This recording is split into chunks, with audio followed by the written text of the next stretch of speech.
Today we're going to be looking at writing an offer on a property.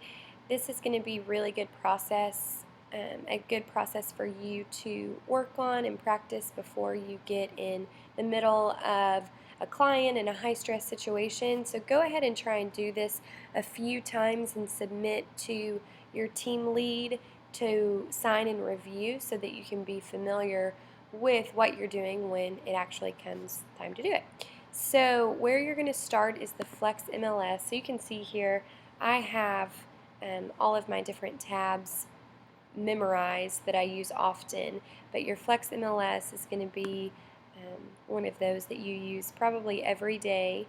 And so if you have any issues logging in, that would be through GLAR, but just let someone know if you're not able to get in Flex MLS because that's going to be really important. So once you get in, there are a few different ways you can go about this. Of course, if you had a real client in front of you, you would just type in the property address and find, you know, the house that they want to write an offer on and pull up the link that way.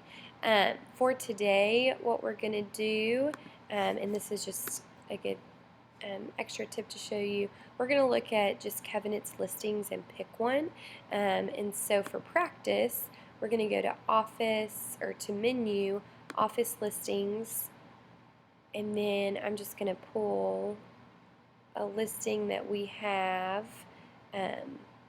one of Danielle's. Okay, so this property right here, this Alcott Road, I'm going to write an offer on that. So I've clicked on it. This is in list version, so we'll want to go to the details. So again, whether you enter the address up here, you find it some other way, you want to pull up the property, and then you're going to go to More in Transaction Desk. So we'll show you in some other videos, you can pull up Transaction Desk without going through Flex MLS, but for writing an offer, you want to do it this way because this is going to pull all of that information from the listing, Alcott Road. Now, on this, you want to add yourself as the selling agent. Remember, I'm writing an offer on this, so I'm the selling agent. You want to do that because this is going to automatically add in your information, license number, as well as the other agent's information. So I'm going to go to Create. And this is, there's a few different ways you can do this. Ultimately, what we want you to do is to see the basics of Transaction Desk, and then when you have free time to play around with it and figure out some of these different methods and what works for you. But for what I do in the wizard is I just go through next. It's got, again, the listing agent, and then it's got me as the selling agent. And then there are a few ways you can do this. What I do is I typically just next through all of this wizard and open a transaction. And so you can see here it pulls the documents that the agent would have uploaded. And so you can see here where the listing agent has the floor plan, lead-based paint disclosure, seller's disclosure. Those are going to be important. And then you're thinking through what you need to write the offer. We're going to add that in Forms. So this is a great place to do this. As a reminder, Forms are GLAR's version through Transaction Desk where you can edit, and you'll see why that's so important as you go along. But in Forms, they will actually add the initial time, initial date and timestamps for you in some of these forms, to where if you upload a document from your Dropbox, like one of a Covenant document, well, that's just a PDF and you're going to have to add all of the information. So the more you can use Forms, the better. So the forms that you need for writing an offer would be, you need agency disclosure for the buyer because you're representing the buyer, and residential sales contract.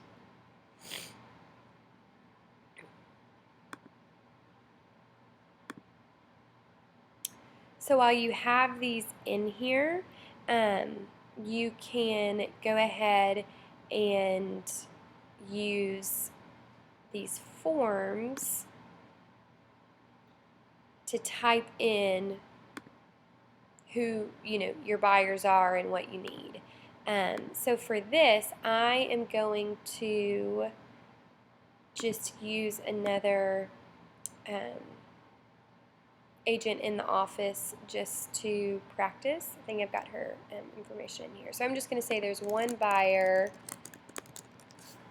So I'm going to use Christy as an example as my buyer.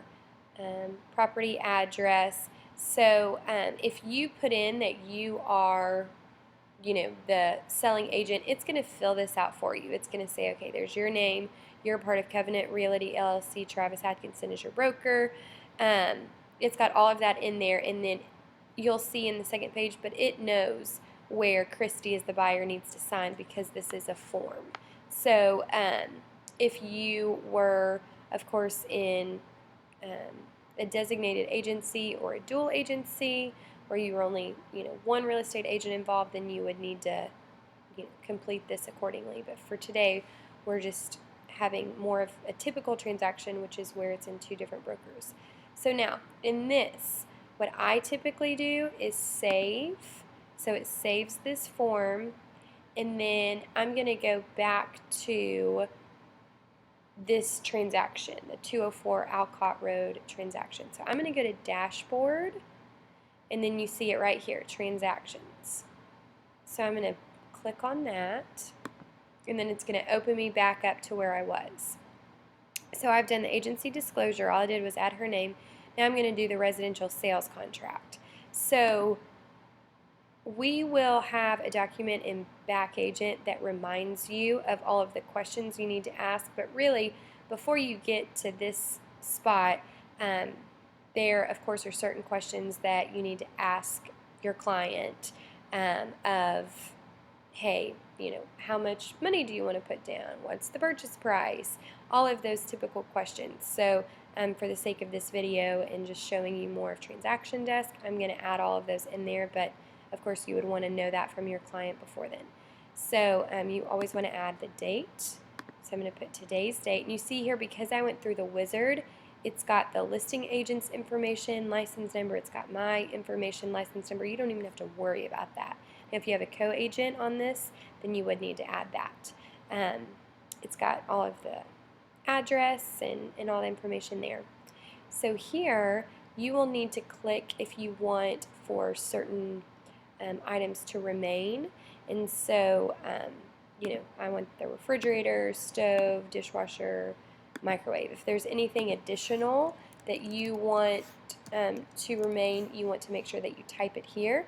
If there's anything that you want to be removed, then you want to type it here. So you want to make sure that you ask your client those questions. If there's a fuel propane tank, you need to ask about that.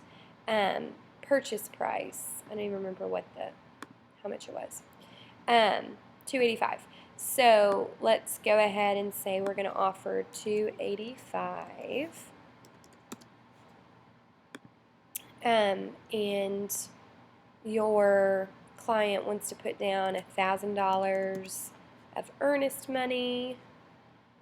So this is why, again, we talk about this through the buyer's consult, but just all of the reasons why you need to know your buyer's financing terms and have a pre-approval letter in hand before you write an offer, because you need all of that information.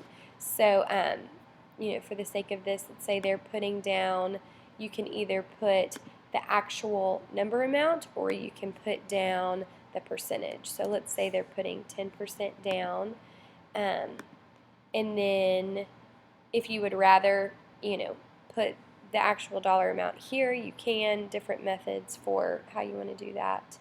And then if the rest is, let's say, financing, you check financing shall be the rest.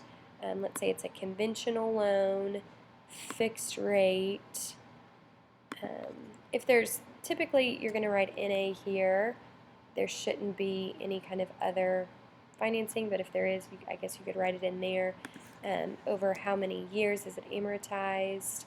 interest rate not to exceed. You'll want to ask the lender what that is for that. If it's an adjustable rate loan, adjustments are limited to the following. Since mine's fixed rate, I'm going to write an NA there. Buyer must apply for said loan within X amount of days. So you want to make sure that, within, if you get an accepted contract, that your client is working through that loan process with their lender. You, of course, will stay in touch with the lender also on that. You write the lender's contact information here. I'm using Chris as an example on that, and you're going to want to put his email address on there. Let's see if I can get his email.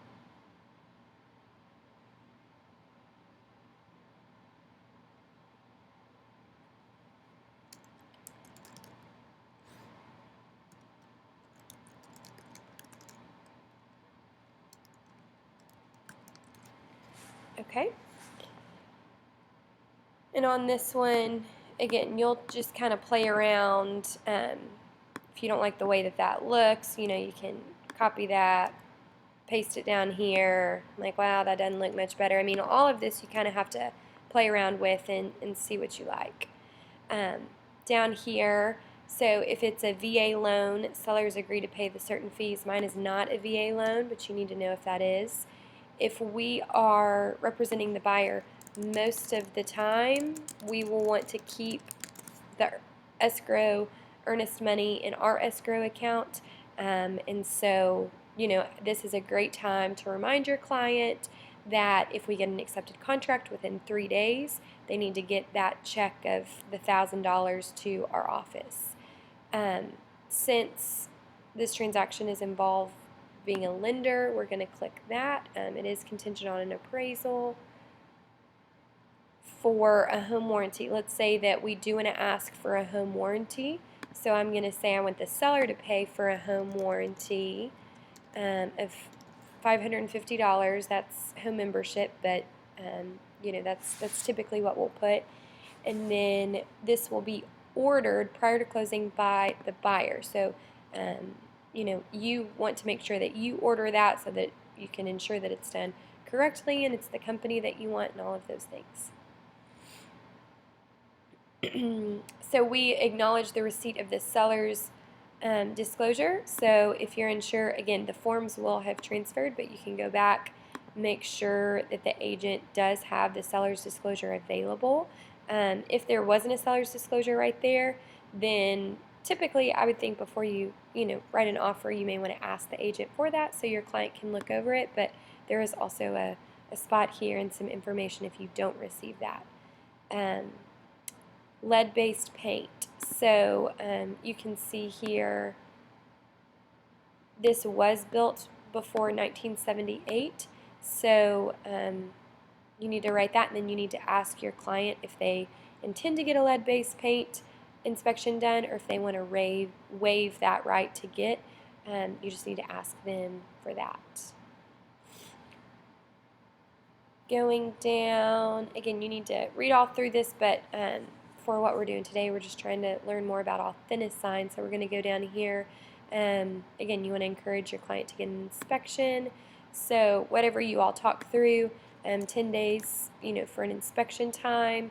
And again, you want to remind your client we want to get that inspection done as soon as possible, because by the end of day 10, we have to have all the inspections done that they want and turn in the repair request, so that all of you are not under, a strict time schedule. You want to try and get that inspection scheduled as soon as possible.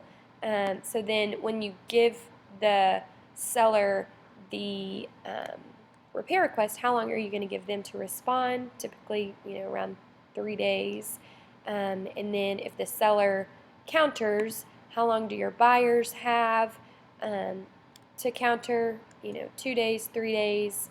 And then if everyone can't come and you have a last, best, and final, how many days are you going to give everyone to decide? I mean, ultimately you want everybody to figure it out. So, 1 day, 2 days, whatever you think there. If your client wants this to be contingent on a survey, you need to definitely ask them that. It's good just to have them potentially initial beside this, just so that you don't have any questions down the road. Let's say my people don't want to have a survey done, so I'm not going to click that. But again, if you want to just talk to them about what that means and all of those different things. Closing. So if you have a specific closing date, or if you want to say, hey, we want to have a closing between 25 and 45 days, then that gives you a time range. Typically, you want closing to have possession at closing, but if there's a delayed possession, then you need to have a separate delayed possession agreement. If there is a lease on the property, then you all need to be familiar with that. But on this one, let's say there is no leases. Again, you always want your buyer to get owner's title insurance. So, this is a good time to explain to them why that's important and just the need for title insurance. And then here at the bottom, it'll have the listing agent, where they will sign, where you will sign, any other provisions. So as a reminder, in Back Agent, we have some approved provisions there. So if you ever have any questions about provisions that need to be written in or how to write that, make sure you go to Back Agent, Documents. I think it's under Approved Contractual Clauses is the name of that. You can type that into search, but just make sure you look through that. If you have a contingency of sale and closing, HOA, delayed possession, you need to check that here. For this one, we're going to say that we're not asking for closing costs. We don't have any other provisions. It's straightforward on this one. So then we're going to give the sellers some time. So let's say by 6:00 p.m. tonight, we're asking for a response, and my buyer, and then we'll have to have the buyer sign in date and time. So very important that once you get done with this, you want to save that there. And then typically what I do is, after I feel good about this, I would go through it again, because it's a lot easier to edit this document in this form rather than when you start doing the signing. So, go back through it again, make sure you feel good about everything, everything makes sense, you wrote everything that you wanted to, and then what I do when I'm on the sales contract is I go ahead and I start the sign, and then I'll add all the documents in that we need to be signed. So as a reminder, if you need to go back to a form or add a form, you want to go to Dashboard, Transactions. This is the transaction I'm working on. These are the two forms, and you can see since I've saved them, when you go here to this Forms, it's got everything that we wrote on here. And the other one was as well. And so from this point, I would pull back up the contract, go to signing, create a signing session, yes.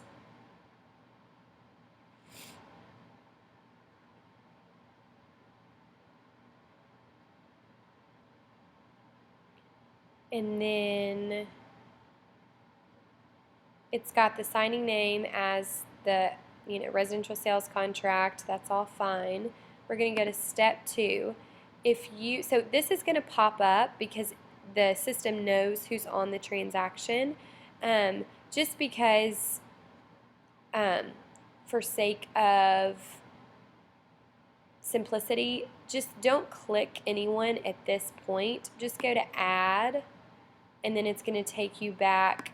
We're going to press add here. Now, if you have never put these buyers in your system, you would need to add new participant. But hopefully you've done the initial paperwork and they're already in your system, so you can do add from contacts. And then I'm going to go to Christy, who is my buyer. I'm going to add me because I will need to sign. And then this is really important. So here, this system knows based off of the forms where Christy, my buyer, needs to sign. So I'm going to add myself as the selling agent and Christy as the buyer. Again, if there were two buyers, if I had Christy's husband in here, then you would want to put that as buyer too. Okay, so now when you go to documents, we have the one residential sales contract, but we need to add all the documents that we want. So you're going to go to add. So this is one where you can you can play around with it. So you just kind of have to think through, okay, I'm going to go up here and see what's in 204 Alcott Road Forms and Docs. So remember, I did the agency disclosure, and I know that my buyer is going to need to sign off on the seller's disclosure and lead-based paint. We don't really need the floor plan, and the residential sales contract is already in there. So I'm going to add that. And then just for a contract, what else do you need in there? So you need the pre-approval letter, and then it's always nice to add a copy of the escrow check if possible. So I, obviously these are pretend clients, but what you would do is you would go to add. Typically in your Dropbox, you would have some of these, you would hopefully have a folder that has these people in here. So what I'm going to do is I'm going to pull, I'm going to see if I can pull, let me go back. I'm going to just find a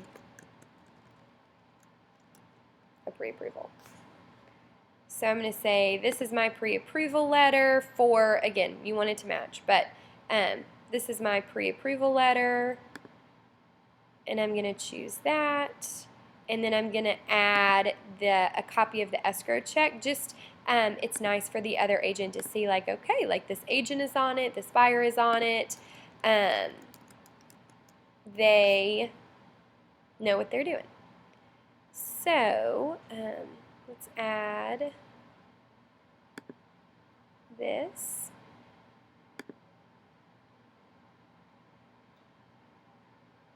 Okay, so now before we start doing the signings, we want to put these in the correct order. So the order that we recommend is having the pre-approval first. So we're going to just use these arrows to drag it up here. So pre-approval, and then the escrow check. And I'm going to show you the escrow check. We want to make sure that their bank numbers are not shown. Then the residential sales contract, and then the seller's disclosure, and then the lead-based paint.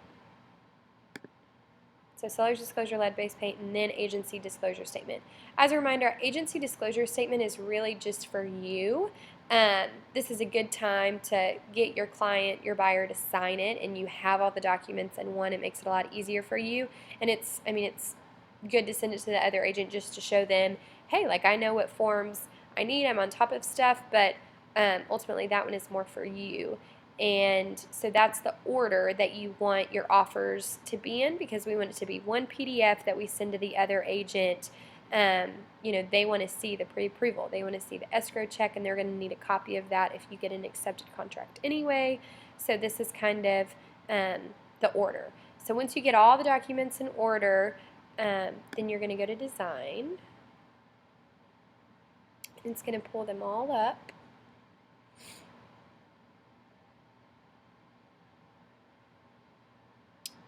Okay, so you can see here where we've got the pre-approval.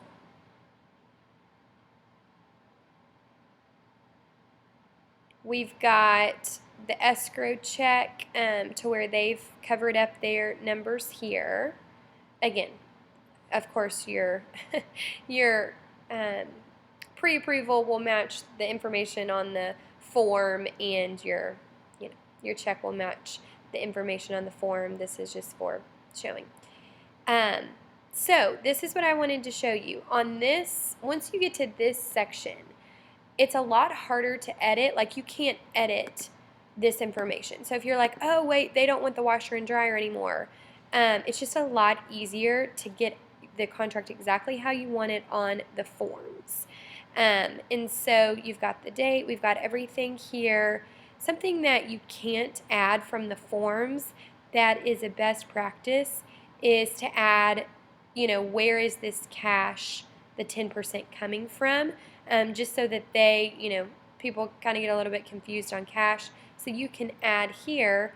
So these are the tools over here. So to add text, you're going to go to Markup, Text.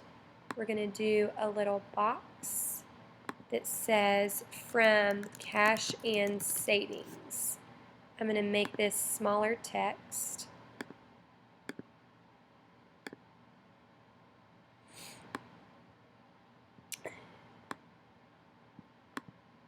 This way it's not confusing of, oh, are they, getting this from their retirement fund, or they, it's just kind of an extra step. Where are they getting it from? Cash and savings. So you can kind of play around with that.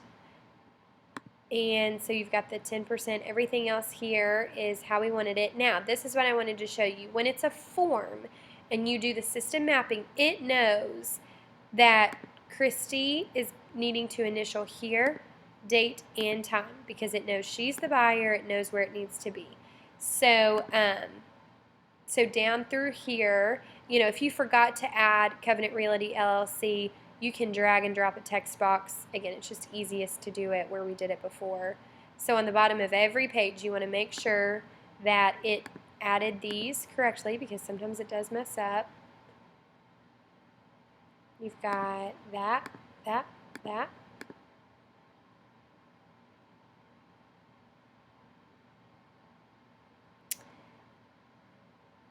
And then you see where I added myself as the selling agent, so it's got my signature there that I'll need to sign. Buyers. And then here, again, she needs to sign date and time, so it has that logged in. So your contract should be good. Now, the seller's disclosure is not a form. It is just a PDF that was pulled over from the listing. So the seller's disclosure, you will always have to drag and drop the buyer's initial date and time. So you pull up the person, so Christy's the buyer. We're going to drag and drop initial here, date, and then you need to click on her initials, and then you can click this gear to add a timestamp. Because, right, it's when she initialed it, it'll automatically give you the date and time. So we're going to do that on every page. Initial, date, and time. The more you practice this, the easier it will get. And of course, if you had two people, as you can see on what the listing agent did, you have to have two initials, dates, and times. Here, you always want to remember that the buyer does have to sign that they acknowledge it. So I'm going to sign here, and then I'm going to pull the date. But they still have to initial date and time the bottom of this page. Initial, date, time. Okay? So on this form, we need to write the buyer's name. So we've got Christy still up as the buyer, signer name. You can just pull their name and drop it in. They need to acknowledge what route they wanted to go for the lead-based paint. So we're going to have them initial every page, or every line on this. Initial, initial, initial. and then we need them to click what they did. If you'll remember from the contract, she decided to waive the right to do a lead-based paint inspection. So I'm going to take this X and make sure that she is the one that checks that and says, yes, I waived that. Down here, the buyer needs to sign and date, and you as the agent need to sign and date. So when you're changing people, you're going to just click on their name, sign, date. Okay, so then, as if you remember, the agency disclosure was a form. So again, we added this before. All of that should still be correct, and then the system knows that Christy needs to date, but you see here they forgot the time. So just really read through and make sure, don't just rely on the system. So the system forgot to write a timestamp, so I'm going to click on Christy's name. I'm going to press the gear and add a timestamp. So when she clicks that to sign, it will date and time.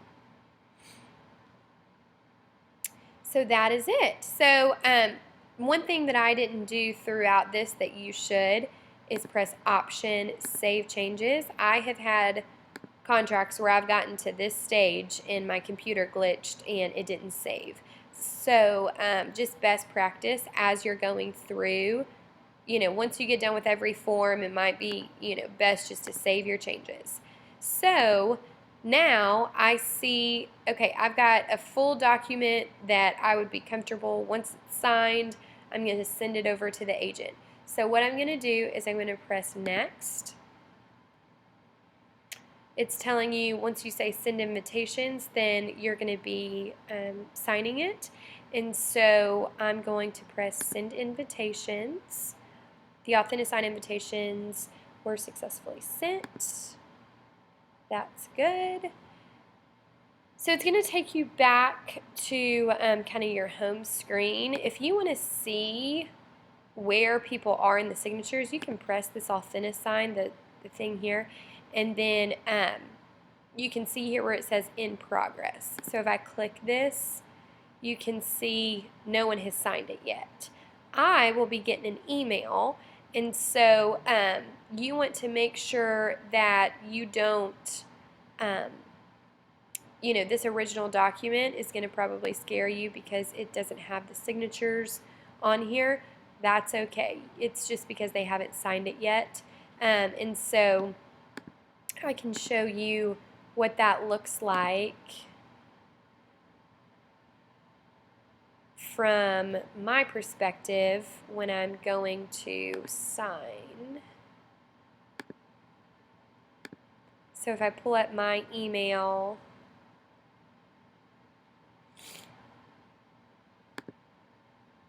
under updates it says Lauren Ledford, Authenticsign. So I'm going to go, this is what your client will also pull up, so it's important that you, if they have any questions, you can talk them through it. You're going to tell them, they can do this from their phone obviously as well. You're going to tell them to click the blue pen to sign. It'll pull up all the places that they need to sign. Tell them we want them to read through this to feel comfortable with everything that we've sent and submitted. If they have any questions or if they want to talk through it, they're welcome to call you. But what they'll do is when they're ready, they'll press start, and then they'll just click all of the places that they were supposed to sign and then complete signing. It's that easy and fast. So since I'm done, tell them then they can exit out. You as the agent will get updates every time someone signs. So you will actually get an update when the person has signed, and then if you go to the Authenticsign here, you can refresh that and say, whoop, it's not going to want me to.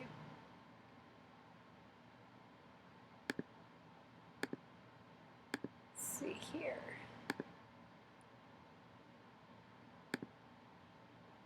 So it logged me out, which is okay because everything's saved. But as a reminder, if you didn't save stuff and it logged you out, then you would be stuck. So what I'm going to do is I'm going to just log back in. So I'm going to exit out of this. It's timed out due to inactivity. So I'm going to just exit that out and open up Transaction Desk again. So again, all these tabs, you're going to use them super often, and so you might as well just have them on your bookmark. So if I go to the pin, I should be able to see where it'll say Lauren Ledford has signed.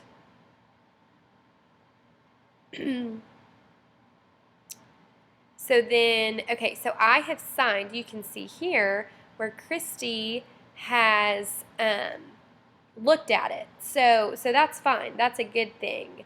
I'm going to text her because she didn't know that I was sending that. I can see where she's reviewing it. So that's great. If you have a client that is looking through their information, if they have any questions, you know that they're working on that. And when you check your email, it'll say, or it should say, as people are signing. So if we kind of keep refreshing the email, look, it says, has accepted and signed, Lauren Ledford, has accepted and signed, Christy. So you're going to receive an email that says you've received the final document. Now, some agents will just forward this to the listing agent. That's really not best practice. That's not ideal.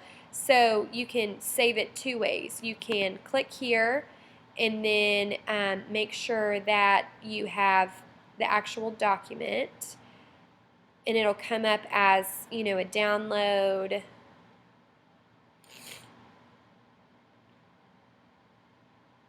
Or if you go back to where you were and you refresh this, you can also get the final document this way. So if you could see, all the individual ones, but we want that final document. So if you click on that through Authentisign, it's going to show you where everyone has signed. So, you can see she's got her signatures down there, my signature. You can just kind of look through. This is what you want to send to the agent. They know you're on top of it because you've already done the seller's disclosure, the lead-based paint. They've already got their earnest money. This is just the cleanest way to send an offer. Of course, if you had any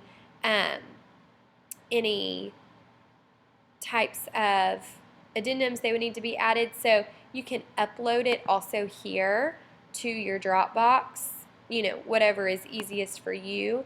And then it's going to upload just to your normal Dropbox, see?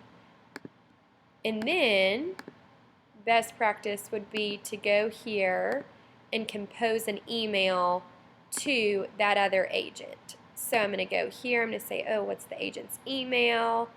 There she is. Copy and paste. Offer, for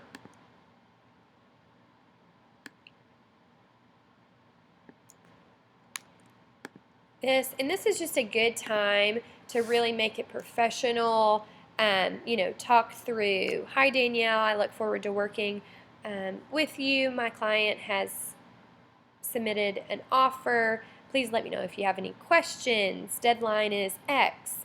This is also a really important time to write in here, please confirm that you have received my offer, or if you're texting and calling with the agent, just make sure that you get confirmation that they've received it. You just want to really check and do your due diligence for your client to make sure that you have submitted the offer. The other the agent knows and understands the response time and all of those things. So then you're going to attach a file. You're going to go to, it should be at the very top of your Dropbox. You're just going to double click that. That way it's a PDF, it's clean, it's got the name. And so that is the best way to submit an offer to your listing agent.